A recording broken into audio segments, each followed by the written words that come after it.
How do you look at the sort of comedian brotherhood today, especially as someone who's kind of sitting on the mountaintop as far as It's better, man. Yeah. We got older. We all got older, and I think our conversations have gotten better. Okay. Right? Like me, Mike, me, Katt. There was always a little ruffle in the water for quite some time, but picking up the phone does a lot. Yeah. Having direct conversations and removing the middlemen does a lot. And I think as we got older, we got better at it. And I don't think the respect level was ever the thing. It was about competition. I think it was not necessarily competition. I think it was more about the idea of what we felt or possibly felt that we should be doing together and that we weren't. And because we weren't, assumptions are made and feelings are developed and animosity comes in, and through the long, gated timeline, then it just becomes, well, you're not fucking with me, I'm not fucking with you. But I think now we understand that we have a job to do, and that job is to be better examples, right? Yeah. So mending whatever the problems were in our days of old and allowing this generation to see like we're not afraid to do that, alleviates the future world of conflict for them. Of course. So I like that. I like the fact that we're much better today than we were yesterday. We're talking about doing a couple different things together. We got some great ideation happening about how we can shake shit up for the culture and give the culture something that they desperately deserve. And that's finding the way for us all to share the screen together. Like, that's one thing that we don't have that frustrates me.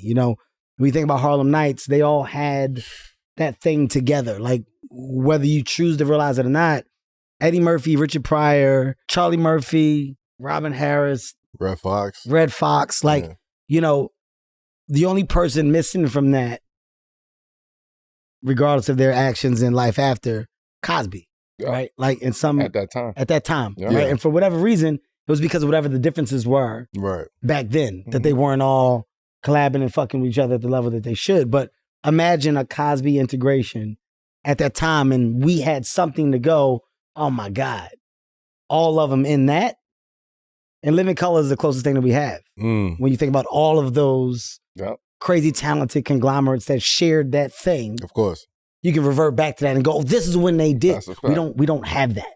You mentioned, we don't have a full version of that. You mentioned earlier about your class. You talked about athletes and comedians, but guys like Mike Epps, Katt Williams, all in that same era of comedy. And then you kind of fast forward it now. I just watched the Eddie Murphy documentary on Netflix that you were in, and really a couple of other people, and it was really good. And I think like you said, that collaboration that was there when Eddie was the man. You know what I mean? Like, it wasn't just collaborative, but it was almost like a stamp also. Like, if Eddie stamps you, you next. Like, stamp Martin, stamp Arsenio, stamp all these great guys. I'll give you even bigger thought process behind it. Right. Keenan Ivory Wayans and Eddie were running partners, right? Yeah. The creativity that you saw within Keenan, you saw within Eddie. Robert Townsend, Keenan, Eddie. Legendary. Right? From a creative side of it, Robert Townsend and Keenan was like, we got to fuck with Eddie and we got to get behind a creative lens, find ways to do shit or help, because we see that Eddie got that thing. Yeah. How can we collaborate and be a part of that and help that thing? How do we help? Right. So our pen to the pad became the energy source. Our creative ideas, and Eddie was responsive to it. That thing, that collective, there were no egos involved. There was no what you do affects me or what you do affects us. It was, we're all individually going to be able to do whatever we want. Right. But collectively, when we come together, we're that much better.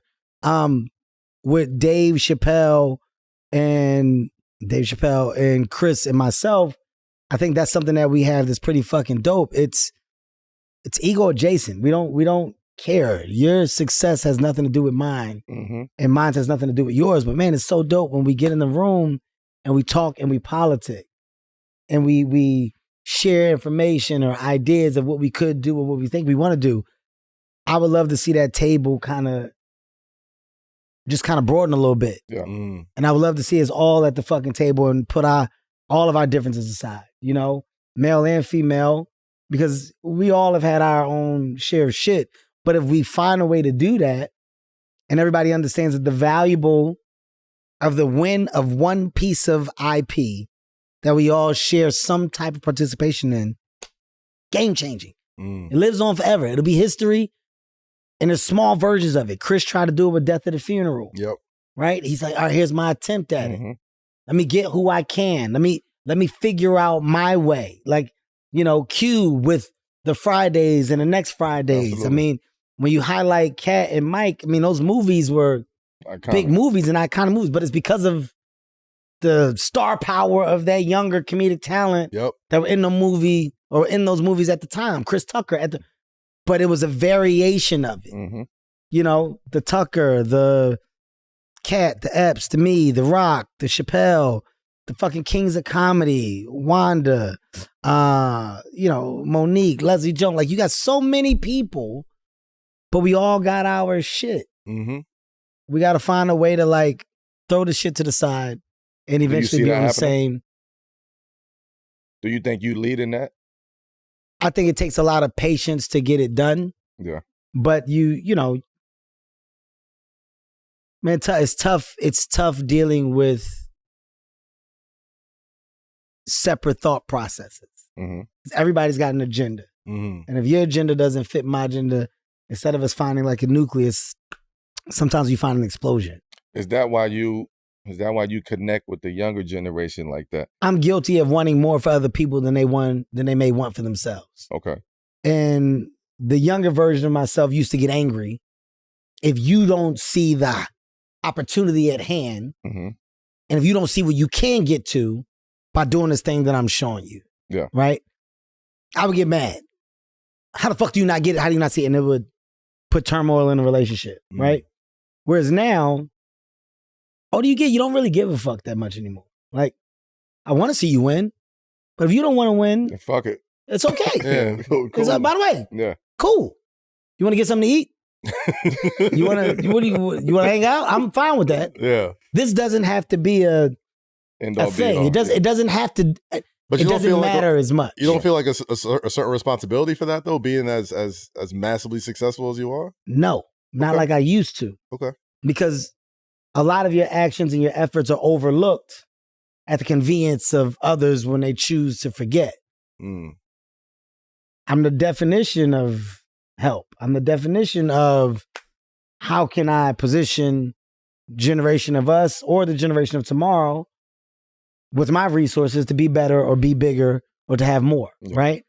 But you can only give the presentation a couple of times before you find yourself jeopardizing your mental or your fucking needs.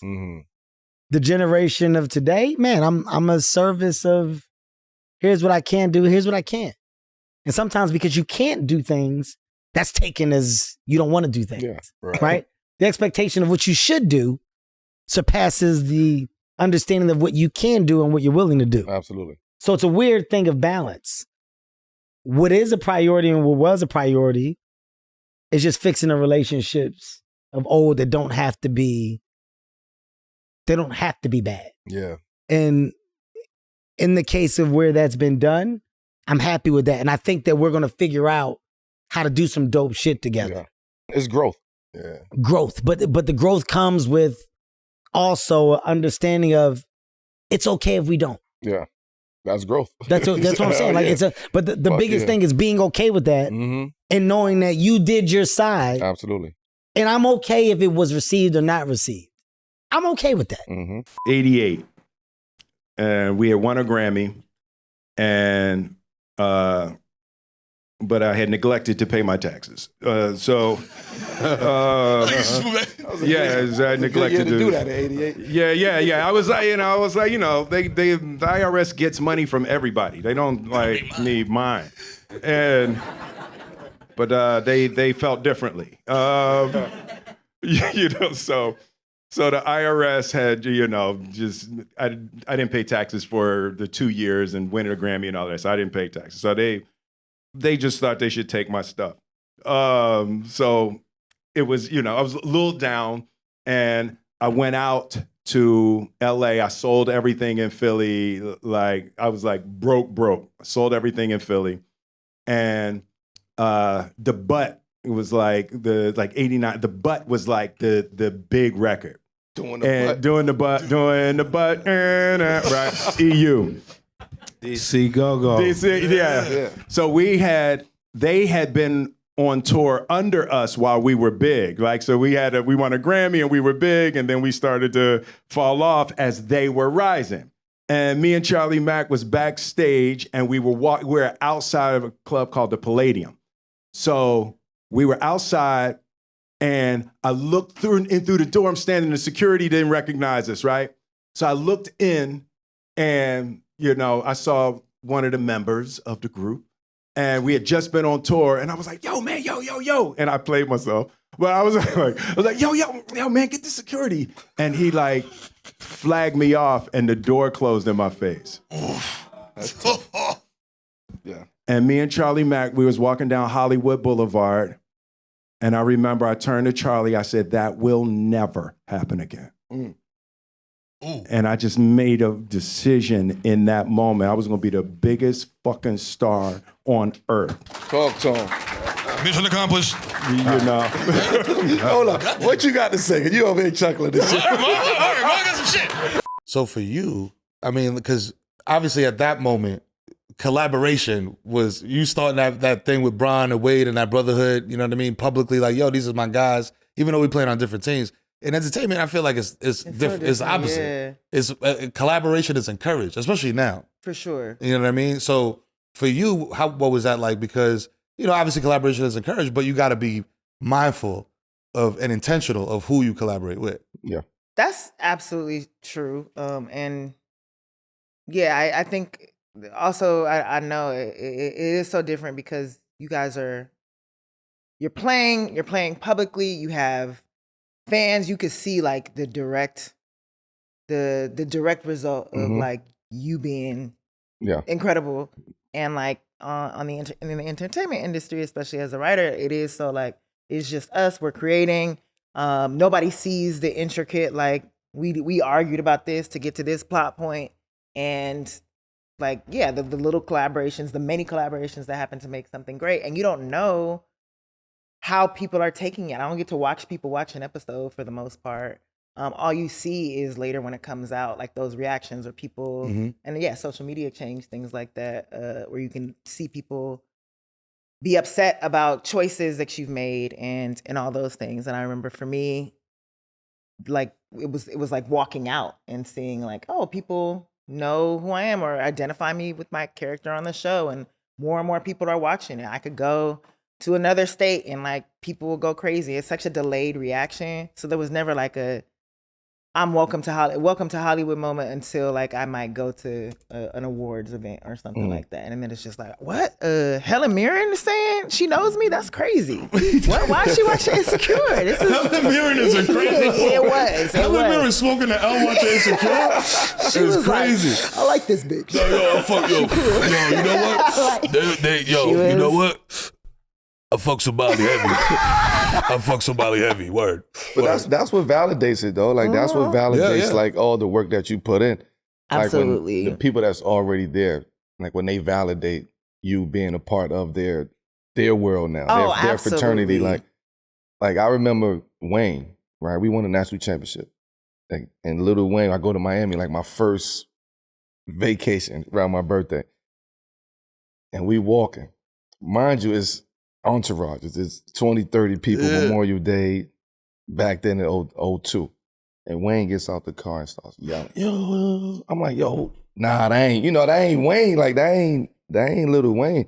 He like, like, yo, I'm a big fan. Like, all of this. So from that moment, I was always like, you know what, that's, no matter what, that's somebody I will always like really fuck with and really rock with because the fact that I'm coming out here so green in Miami, and somebody like that who's already been established. That's and again, it goes back to just a couple weeks ago or a day ago, I was just listening to this guy. Yeah. Or that day, probably, I was just listening to that guy. So when you get validated, my point is when you get validated from people in those industries and they welcome you, you remember that. Absolutely. And the ones that don't welcome you, you remember that even more. Yeah, best wishes, motherfucker. Sure do. God damn it. Stop. Best wishes, yeah, bitch. Gina, I love you. Nah, Gina, we fucking you crazy. No, best wishes is nuts, though. Let's think of another closing. Okay, gotcha. Different closing next time, Gina. We love you. You know what I'm saying? We want to support you here at 7 p.m. and give you your props as a legend that you are. Speaking of validation, you're on the cover of Fast Company. You know, it's an industry rag. Yes. You know what I'm saying? They've called you one of the most innovative people of the last 10 years. Whew. How does this influence?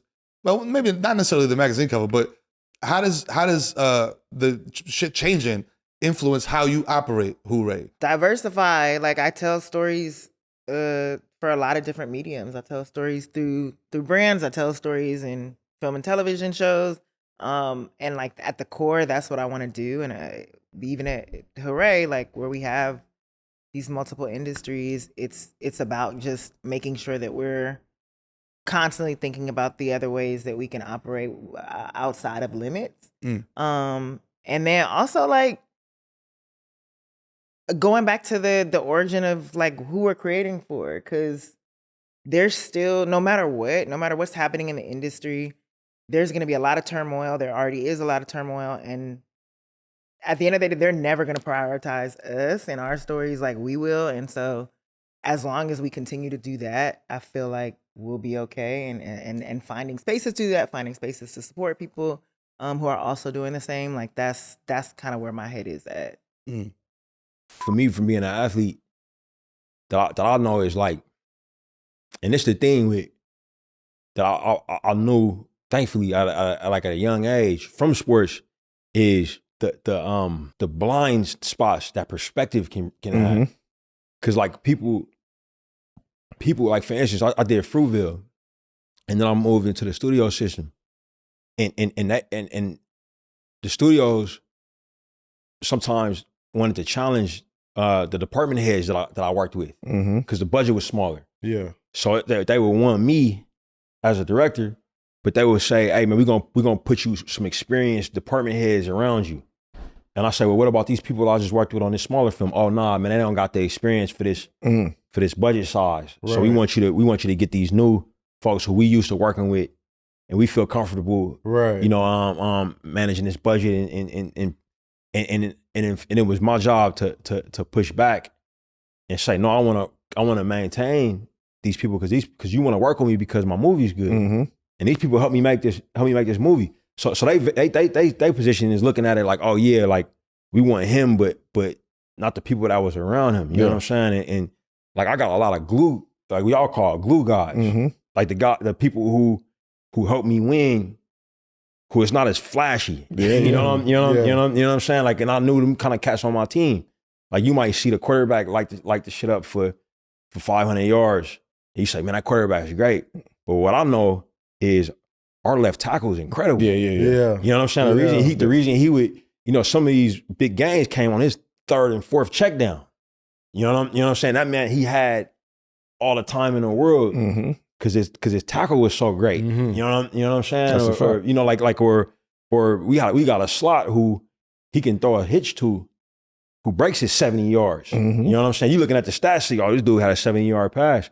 Well, bro, he threw a bubble screen. That's a fact. You know what I mean? Like, and he got blocking all the way down the field. Yeah, we have downfield blocks. And you know what I'm saying? So it's not what you see on the page. Like I have a great production designer, I have a great composer, I have a great picture editor.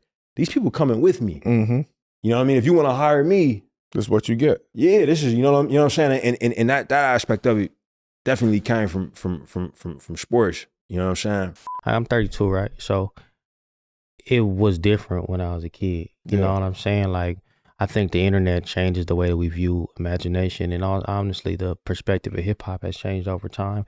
And I'm not one of the people that act like we don't come from that community. So that is the depiction. Is when you look at someone that is a hip hop artist, is within the hip hop culture, so to say. It's about, this is my story, this is 100% real, and that's fine, but we have to find ways to be creative. Like older hip hop was creative. It had a lot of identity, a lot of kind of playfulness to it, even when things were super serious. So if you take it to film, you know, Menace, even though it seemed like it's super duper just a regular hood flick. Like the cameras and the composition and a lot of the photography in that film is very vivid and bright. And like when you go to those areas and you see Watts, like it's not really shot that vibrant and don't feel that, we got faded paint on the house and things of that nature. But if you look at how Menace to Society was shot, it feels bright, it feels vivid, and that's creative in its own way.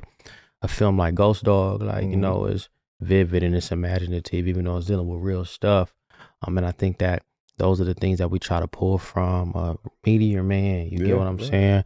5 Heartbeats. There's like a playfulness in a lot of the stuff that we had growing up. And because I grew up in that era, like kind of before the internet, like they got all kind of terminology now. Like shows got to be second screen so you can scroll through your phone and still actually follow the show. Or we don't want necessarily a lot of color and texture and film grain and stuff like that. We stray away from that because it's just not something that's specific to me and how I view these things. So it's not that it hasn't been done before. I just think that it's hard to get made, especially when you're dealing with younger audiences and demographics. But I've seen a lot of that growing up, and it always felt like it was a little bit different.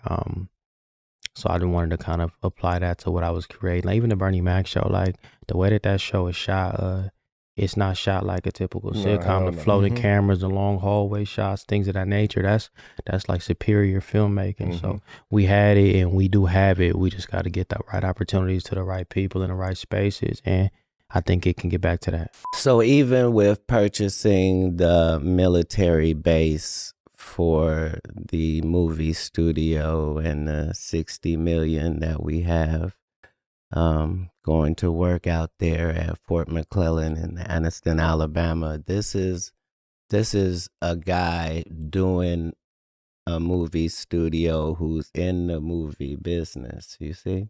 So I'm not just complaining about situations, because you can't just do that. You got to be able to give income and jobs and support. You got to be able to, if you're really in the league like that. And so it was important for me to get a place where we can just do great movies and there is no casting couch and no demonic rituals you gotta follow, and you don't have to bring baby oil and nothing that might compromise you, and there's nobody judging you. It's just a place that makes really great movies, and you can come there and do that. And so Kemet Movie Works is that. And so the fact that it is so beautiful and important is important to me. By the same token, when I was growing up, I was a speed reader, and then in our class, we were able to take speed reading, and I was top of the class. So I understand that when I tell people like I done read thousands of books, they're like, sure you have, but they don't think you owned thousands of books. Like I owned thousands of books. Like I'm not having a conversation because, because all of these things are important. Like, because of the quality of the things I was reading, like I'm getting something from each of these. Right. Like I'm learning something from 20,000 Leagues Under the Sea. You see what I'm saying? Like I'm having a whole experience. I'm seeing how people operate under duress. Like I'm reading Winston Churchill's biography. I don't know who he is, but I'm finna explore his life. You know what I'm saying? Right. And so that's why I try to have all 7 p.m. moments as much as possible, because we know that life ain't promised. We know how lucky we are that we woke up every morning, thanks to God.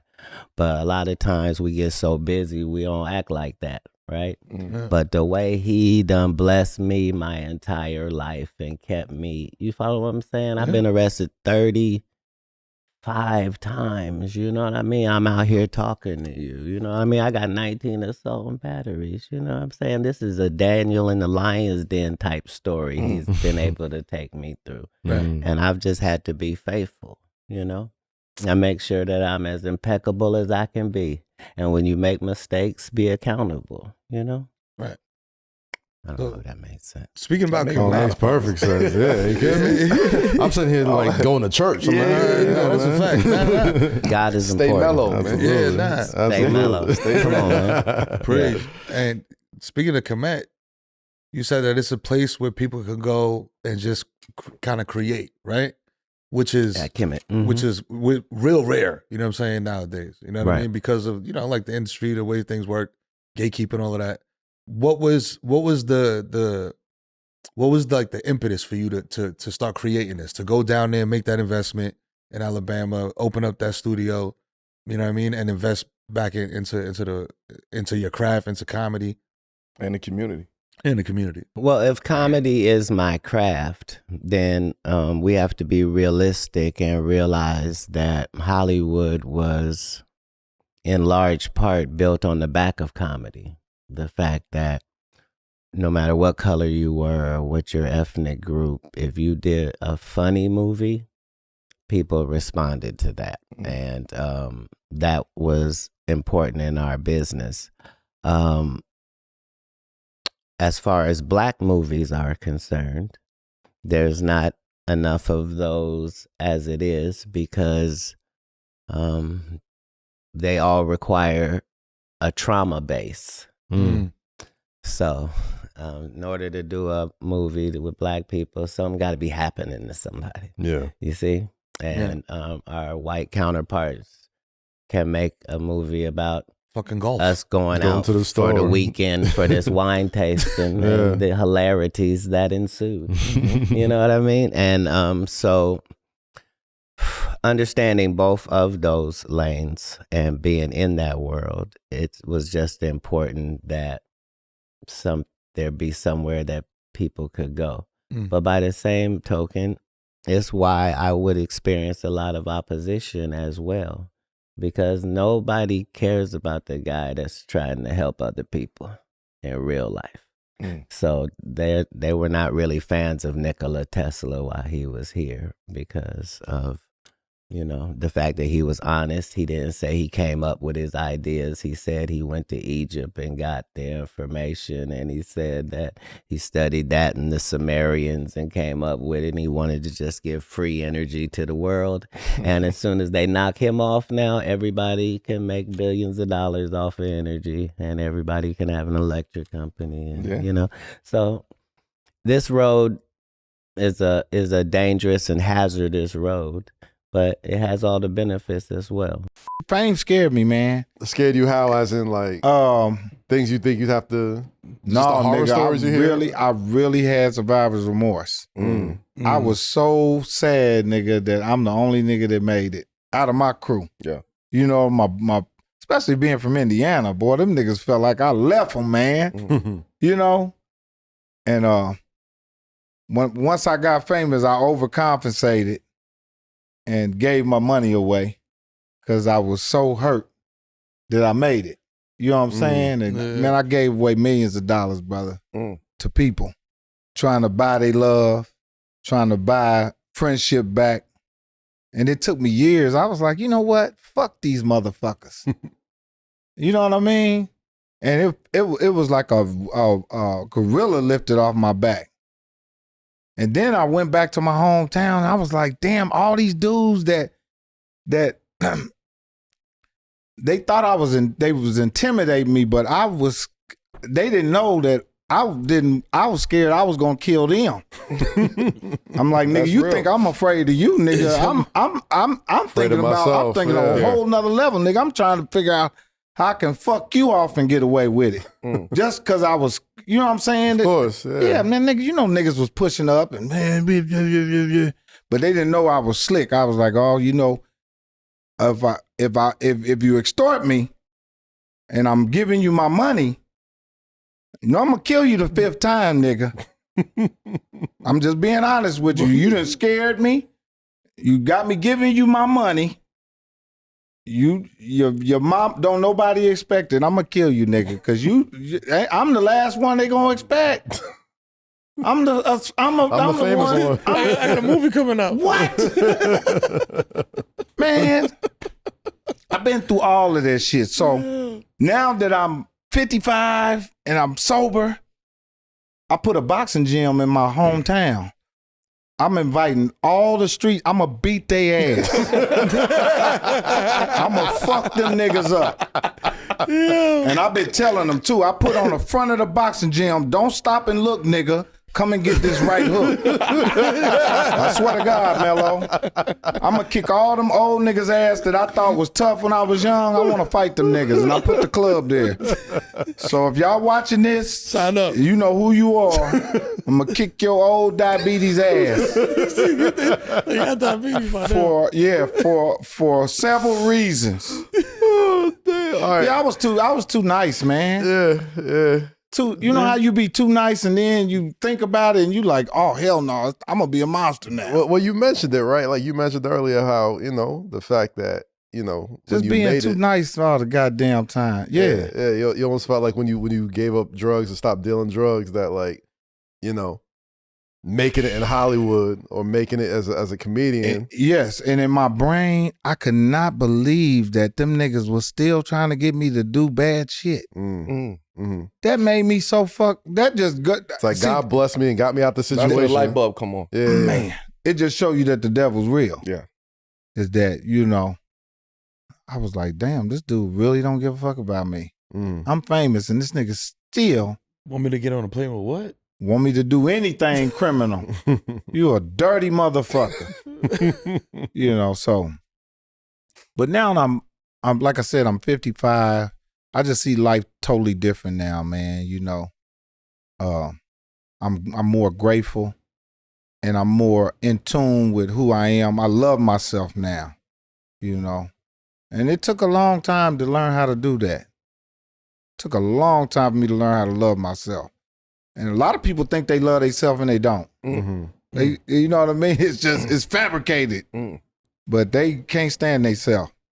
And I think that's the biggest hurdle that any human being could ever have to hurdle is loving themselves, man. When I had my sitcom, I wish I would have trusted the people I hired more. Mm-hmm. But I felt a lot of pressure because it was called Real. You know what I'm saying? It's on network TV, and I want to do this for the black people. And I just put too much on my shoulders, and it would have been nice to trust more people and not put all that pressure on myself. And even like just doing like doing movies and stuff like that. Sometimes with me, I always try to show my blackness because I'm one of those militant dudes too. Like right. You ain't gonna tell me. Shut up, director. This is how a black person talk, And so, but I could have did a lot of things better, right? And some of that stuff was in my Chicago-ness in me and growing up. And also, too, you get thrown in. I think athletes understand this, too. Like, when y'all become millionaires right away and people expect you to know how to do everything, and you don't. Mm-hmm. Most of us are first-generation everything. That's a fact. You know what I'm saying? So we don't know. So I'm not mad at the mistakes I made, but I'm proud of myself for recognizing everything I could have did better. And now I'm in this season just walking in, just doing better. I'm like, I'm about to direct my first movie and like, I'm understanding some of my relationships I had has like put me in this position I could call. It's just, I'm in a beautiful place. I was able to meet like the woman of my dreams because of this. You know what I'm saying? Like, and I had to get in a good place. Yeah. I was in these streets, man. I was in these streets bad. Yeah, took a lot of work. Yeah. No, I'm talking about the ladies. I was in these streets. Yeah, I'm saying it took a lot of work. I was saying, like, I know what you're saying. I know what you're saying. I want you to be understood because you got kind of quiet. You like, what you say? I'm just. It takes a lot of work. You still in these streets, man? I know this takes a lot of work. I'm in the house. It was the face Mello. Mello was like, yeah. I'm in the house. He wasn't even looking at us no more. He just looked away. I'm in the house, Jet. I'm in St. Pierre, Brooklyn. Let me tell you something. I'm like madly in love with wifey. Danella is just the best thing that's ever. But I had to get in a good place to even like attract that type of woman. Right.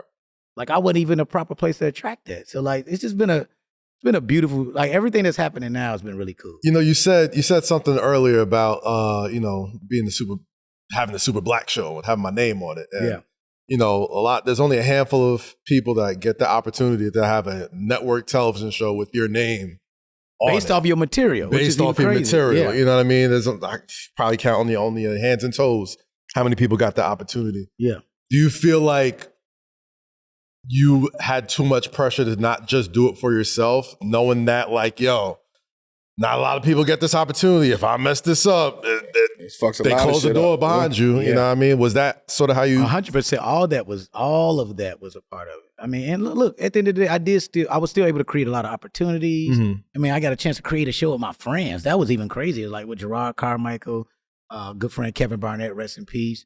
Josh Rabinowitz. Like we made that show on our own. I called Gerard up. Yeah. Like, yo, how you feel about, doing a show with me? And he already had to do, it was just, man, look, everything was still a blessing in disguise because I did want to open up a lot of doors, but that's what I'm doing now. Like I just did a comedy festival last year in Chicago. I did a comedy festival and it became one of the most successful things I've ever done. 65 comedians and the energy was beautiful. That's what made it beautiful. Not only did we have to sell, sold out shows, but like all the comics were happy. And it was when everybody's been beefing and all this stuff. And I wanted to create something that brings Black comics together again. And look, we ain't all got to be buddies, but we shouldn't be, the stuff I'm seeing now, I don't like. I mean, I've been a part of some of that, but right. It's dumb. And at the same time, I mean, and this is just on my faith side, like, I remember always asking God, like, somebody should do something about this. And I've always been waiting on everybody else to do stuff. Like, all right, well, maybe Kev should do it, or Kat, or whoever. But God was always like, why not you? Performing at the Oscars with John Legend, we did the song Glory for the movie Selma. That was like, man, because I remember before I went on stage, the producer of the movie was like, she said, man, you ready to go on in front of these hundreds of millions of people, however many people was watching? And I was like, for a second, I was like, why you say that to me? But then I was like, man, I'm ready. I'm ready. And I did everything I don't know what y'all do to prepare or what you do to prepare for a game, but I did everything I need to do to prepare. That was when I started being like, yo, I gotta have my space. I gotta be able to center myself. I'm gonna say my prayers. I got all my stuff ready. I ate the food that I wanted to eat. And I went into that performance and was just like, man, I'm gonna be present. I ain't gonna be thinking about what's gonna happen later, what's happened in the past. I'm gonna be present. And it ended up being one of the best performances I ever had, and we had, and we lit it up. So that was one of them moments for me. It's like, yo, I'm coming now, baby. Yeah. I'm coming. That's a different mindset too that we were just talking about. Yeah, that's a different mindset for sure. You're going to perform for Selma, and the timing of that record. Yeah, really matters. Right. It was all about timing. So the energy that was behind that record. Yeah, that timing. You had to perform. That's real. What you just said is like, because that was right when Michael Brown had got killed, and it was a lot going on. Like from that time, it was a lot of us just getting killed by the police, and it was like, man, we speaking for something bigger than us. Right. John and I knew, we was like, man, this ain't about us. Yeah, we want these awards, but it's bigger than us. And then to be representing the people of the civil rights movement who did all that work, whether it was Dr. King and this lady Diane Nash and Amelia Boynton and all, to Malcolm X, people in the Panthers, we felt like we was representing Black people, representing God, representing the women and men who did that. So it was just bigger than us, and we did have to get into that mentality, or just being like, yo, this ain't about us. Let's go light it up for a higher calling. First day, we're running around, and Martin just stops. He said, hey, hold on. I said, hey, what's up? And he just looked, he said, I love you, brother. Oh. And I was like, yeah, all love, brother, all love. He said, no. He said, I love you, brother. And I was like, I emotionally, I couldn't have it at that moment, but I was like, I love you too, man. And he just hugged me and he said, we're going to have fun making this movie. It's like, we're not rushing through this one, and it was like, he just set the tone, and, to answer the question, it's like, we put the other one first, right? When we walk into a scene, I'm thinking about what does Martin need, right? And I don't need nothing from the scene but for him to shine. And he does the same thing, right? And there's a weird magic that happens when you surrender your ego and you serve. Right? Talk about it. You know, and that's just, we both hit the set. And when we walk on set, we're protecting each other, not protecting ourselves. Yes. Right? And it's just the most beautiful work environment. It's like the real definition of ride or die. We got to talk about Sinners, man. I know. Yeah, bro. I know we've been meaning to have bro, this conversation y'all for a had while. Spike on talking about it, bro. I seen that. Bro, I just seen the trailer, bro. I heard it's crazy, though. Highest to lowest. Bro, yeah, Bro, Spike said this is the one. Bro, I'm so hyped for this dude, bro. Like, that trailer, bro. Yeah. The monologue Denzel doing, bro. Can you handle this? Can you handle that? Yeah. I'm like, bro, he in rare form, bro. I'm finna see his tonight. And I just can't put into words how excited I am, man. Because when him and Denzel get together, bro, that's magic. It's always a masterpiece, bro. Yeah. It's always a masterpiece, bro. You kind of compared their relationship to yours. That's and a Michael fact. B. Jordan's. We talked about that, man. That's an honor to even be mentioned in the same breath as those guys. You know, they both are heroes of mine. They both have become mentors for me. Mm-hmm. And Spike is just such a great example, bro. Like how to live a life as an artist, as a black artist. You know what I mean? Like in rest in peace, John Singleton, bro. You know what I'm saying? Them two dudes, man. When I would tell people that I wanted to be a filmmaker, they would bring those guys up. Yeah. You know what I'm saying? Yeah. Like my Gmail got film works in it because of you know what I'm saying, because of 40 Acres in the Mule. That's a fact. How'd you feel when Spike was he was on the show and he said it was the greatest cinematic experience he's had in a long time watching Sinners? Sat right on that couch and said that. I mean, he gave me some of the greatest. I mean, he gave us as human beings some of the greatest. I mean, look, bro, I don't want to bring up his old work while he about to make. That's a fact. You know, like something like while he's Some about to new put heat. something out. Yeah. But I think that Malcolm X is the most important American film ever made. No question. To bring up another to mention other films that are as great as his film, you got to bring up Godfather. These are fictional characters for the most part. You got to bring up Citizen Kane, which is a spinoff of a real guy, but it's also fictional. Guy, yeah. Like, and none of those mobsters that the Godfather is based on, or the guy Citizen Kane is based off of. I think it's William Randolph Hearst or something like that, who Citizen Kane is based off of loosely. I don't think they were as important Americans as Malcolm X was. Mm-hmm. You know what I'm saying? Like just in general, like there's a heaviness that comes with even like what Malcolm X is. Yeah, you know, and as a representation of what this country is. You know what I'm saying? And the fact that he and Denzel and Delroy Lindo and Giancarlo Esposito and Angela Bassett made that fucking movie, bro. At the time when they made it in. Yeah, it was different. And the fact that it opens like it opens, bro. Spike got two of the best movie openings ever. The Do the Right Thing opening. Yeah, that was Rosie epic. Perez, right? And Malcolm X. Masterful opening. And Malcolm X, bro. Like that opening is not like nothing lights you on fire. Cinema. Yeah, nothing lights you on fire like that, like you know. And I was a child watching that shit with my daddy, bro, opening night.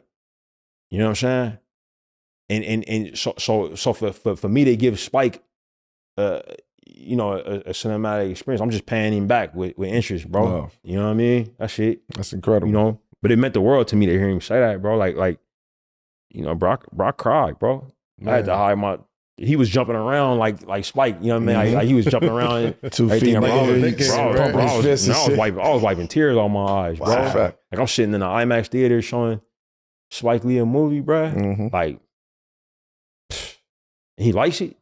Come on, bro. It's hard for Spike. We all liked it, man. We all. But Spike to like it. Yeah, he's very honest. Yeah, he's very honest. Brutally honest. Yeah. And man, it's a dog-eat-dog world, bro. yo, cause it's the same shit. Like this shit is just legal. Niggas want to kill each other in this business. Like, yo, he got bro. I ain't gonna lie, it get real. I wouldn't say it's as bad as the music industry though. Like music industry though is like cutthroat for real. Like cutthroat. Like they'll make you feel like you their world, and they'll treat you like nothing the next day. Like you make $1 billion, you take 100,000 of that. You know what I'm saying? Like stuff like that is just like, yo, like that stuff is just as gritty as, being a, drug dealer, or being an arms dealer or something like that. It's not as dangerous, but like, like people going through the same stuff. Like people getting ripped off. Yep. You know what I'm saying? People getting undercut, all type of stuff. Like backroom deals. Yeah, bro. Shady Shit. Not a game, bro. People writing stuff in contracts, in code. You don't even see it in the contract. You be like, oh no, but we put it right here like this. Yeah. And, but wait, I didn't see. No, yeah, that's why we put it this way. We didn't want you to see it. Yeah, bro. It's cut though. So that's why, like, it's important. In the streets, you gotta have a good team behind you. In this business, you gotta have a good team behind you. My agents, my managers, they don't play. They don't play that. You ain't about to go on them. You ain't about to go on to cut my agent. Ain't happening. He's not going for it. He's not going for it. But yeah, bro, I really see the similarities. Like when it just like the business, like when it comes down to like numbers and business and logistics. All that violence is obviously out the window when it comes to like Hollywood and the business, but it still is cutthroat. It still is the same, same amount of cutthroat, bro. People undercut you for their money. I got this product, you got that product. Yeah. I'm sign off on this. Matter of fact, you invest this much. Yeah. You feel me? Your return would be this. You turn around, you're like, oh, what the fuck? I thought we was doing this. Nah, look at the contract. You ain't read the contract? Nah, bro, that ain't happening to me, bro. Hey, you get hit like that. Nah, fuck out here. Damn, bro, that should be messed up. That should really ruin people's lives too, bro. Like that does stuff to people mentally, bro. Like, right, man. Because I was gonna say, like, because technically you are a child actor, and when people say that phrase, they think of like, you know what I mean, like fucked up kids, like you grow up all fucked up. It is. You the like polar opposite. Yeah, over here speaking multiple languages. My mom was not playing, bro. She was not. Hairline strong. He jerk chicken and pasta. Not because look, my mom literally like, she did not give, like she was not playing around. Like she literally, because a lot of. Hold on. Not to interrupt you. Do you mean to tell me that a Jamaican mom was not playing around? Yeah. Oh, yeah, that's a given. That's a given. That's crazy. But like, as far as like just me like being in the business, let her rephrase that. She went everywhere with me. Like, you know what I'm saying? Every audition, anytime I had to go to set, she was with me on set from when I'm there to when I'm done. Like a lot of child actors back then, especially people was like signing off, like they're emancipating their kids. You feel me? Like the kid becoming an adult, legally becoming an adult at like 14. Kids, parents leaving them on set with people like, bro, people be weird on set too, bro. Like, don't get it twisted, bro. Like, you see what these documentaries we talk about, these books and stuff, like, bro, my mom was not playing about none of that. Y'all not about to overwork my son. Y'all not about to have my son doing no weird shit. Yeah. He's here to do one thing and one thing only. Read these lines that was given to him, act in front of the camera, that's it. After that, we out of here, that's it. Like, my mom was strictly business. Like, she was not none of that funny, none of that. That's a fact. So if you want to be in this business, make sure your mom's is like my mom's and she don't take no bullshit. Because it'll be a lot of bullshit in this industry and that you got to make sure you're weaving all of that shit. And as a young person, you might not even see it because there was a million things I ain't see back then. And I'm wondering like, why my mom act like this? Why she so heavy? Like, why she so gangster? I think we bugging all the time. But now I'm like, thank God you was bugging because all the documentaries coming out, all the shit is like, bro, shit fucked up. Brought here, captured, 16, 19, work from Kansas City morning, Kansas City at night, get off on Sundays, families torn apart, our mothers and sisters raped. I mean, we went through it. So, for me, that's what gives me to keep going. Like, this. I mean, it can be horrible. Like, then I say, wait a minute, this is light. That's a fact. Just keep resilient. Keep stepping. And it's but I'm not trying to downplay it. It's just rough now. Yeah, it's rough now. Speaking about rough, like we have this like a very special kind of segment, because you it's a great segue. Great segue. No, you segue right into it. Great segue. We have I'm just here. I'm just saying. It's great segue. I want you to stay right there where you at, though. You understand? But we have this segment on the show called 7 p.m. moment, right? It refers to that kind of fork in the road moment where we're going this way or going that way will sit you down a very specific path. So you have been locked in about like what you decide. I'm very curious to know, like, what was your 7 p.m. moment? When do you decide, like, you know what? I'm going right instead of going left. This is the moment that I have to really take advantage on in my life in order for me to propel my career or whatever I want to achieve. Great question. Grew up here in Brooklyn. Went to John Dewey High School, Coney Island. Went down back to Atlanta, to Morehouse. My father went to Morehouse. My father was a senior. My father was a freshman. Martin Luther King was a senior. I'm in Martin Luther King, the third and I'm in the same class 9. My grandfather went to Morehouse. My mother and grandmother went to Spelman. So I come, from educated Negroes. And my mother would take me to films. Because she loved films. But my father hated Hollywood films. I'm the oldest, so she would take me to films. So I was introduced to films, but I didn't want to be a filmmaker. And my mother died when I was a sophomore at Morehouse and came back to school. Oh, here's the story. She got sick. So my father said, Spike, you got to come home. So my mother was up in Brooklyn Hospital, right over here on DeKalb Avenue. And she was hanging on. My father, she's getting better. So my father said, you should go back to school. I went back to school, landed, called home, and my Aunt Nancy picked up the phone. Aunt Nancy is the mother of Malcolm Lee. That's my cousin. That's wow. His uncle, Malcolm's father, my father are brothers. Wow. Malcolm Lee, great filmmaker. And so I was fucked up. And I got terrible grades. And the summer, this is the key. I came home from Atlanta the summer 1977. This is when my life changed. Came home and New York City was broke. There's a famous Daily News front page. Ford, the city dropped dead, President Ford. There were no summer jobs. Nothing. Everybody was broke.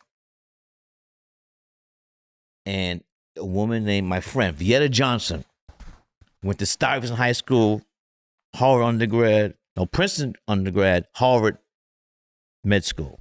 She was always smart. So we're just sitting on my stoop playing Stratomatic baseball. And I said, let me go see what Vietta's doing. And this is one of the most important days of my life. So I walk over to University Towers, right there on Ashland Place, on the other side of Fort Greene Park. I rang the bell. She said, come on up. So she's studying some SAT test, something. So I'm sitting on a sofa, and in the corner is a box. I said, what's in that box? Being curious.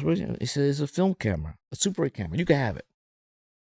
I said, what's in the other box? I said, that's the cartridge for the Super 8 camera. I said, you don't want it? No, I don't need it. Just take it. My father gave it to me. I don't know why. I'm not going to be a filmmaker. Just take it. So I had something to do. So I spent the whole summer filming.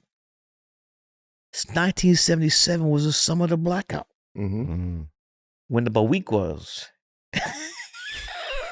My sisters and brothers were looting. I was filming everything. We were driving motherfucking Cadillacs out the showroom. It was bananas. I made the film about that later. Summer of Sam. Also, it was the first summer of disco. 77. So every playground, DJs hook up their turntable and speakers to street lights. So I had this footage. When I came back to Atlanta, I declared a major. Mass communication major. It was not at Morehouse, it was at Clark College across the street. So mass communication was film, TV, radio, and print journalism. And now my teacher, great man, Dr. Herb Eichelberger, the film teacher, he says, I told him I had all this footage. He said, you should make a documentary out of it. I spent the whole semester making this documentary called Last Hustle in Brooklyn, because hustle was at the dance at the time. Yeah. And Dr. Herb Eichelberg, he took an interest in me. So even when there were days where we didn't have class, he would come in and open up the film lab so I could edit.